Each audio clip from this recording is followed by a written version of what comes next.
Punjab duck हवामान अभ्यासक. राज्यामध्ये सांगायचं झालं तर आपण सांगितलेलं की 21 ते 26 डिसेंबर दरम्यान राज्यात अवकाळी पाऊस येणार आहे.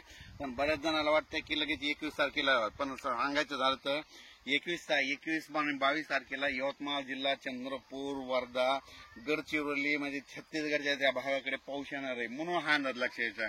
पण राज्यातल्याला वाटतं की 21 तारखेला सगळीकडे पडणार. राज्यात सांगितलं होतं की 21 ते 26 डिसेंबर दरम्यान भाग बदलत पाऊस पडणार आहे, म्हणून हा अंदाज लक्षात यायचा. राज्यातल्या सर्व शेतकऱ्याला सांगायचं होतं की राज्यामध्ये सांगायचं झालं तर म्हणजे आता 21 ते 26 डिसेंबर दरम्यान पाऊस आहे, पण ते सगळीकडे एकदा येणार नाही. तुम्हाला सांगतो 21-22 डिसेंबरच्या दरम्यान तो पाऊस हा यवतमाळ, गडचिरोली, चंद्रपूर तिकडल्या भागाकडे पडणार आहे, म्हणून हा अंदाज लक्षात येतात. पण राज्यात मात्र 25 डिसेंबर, 26 आणि 27 डिसेंबर दरम्यान परत भाग बदलत पाऊस असणार आहे, म्हणून हा अंदाज लक्षात येतात. म्हणजे 24ला पुन्हा विदर्भाकडे असेल, ते 25ला ते पाऊस पुन्हा मराठवाड्याकडून इकडे पश्चिम महाराष्ट्राकडे येईल, म्हणून हा अंदाज लक्षात येतात. पण राज्यात मात्र 21 ते 26 डिसेंबर भाग बदलत पाऊस येणार आहे, म्हणून हा अंदाज लक्षात येतात.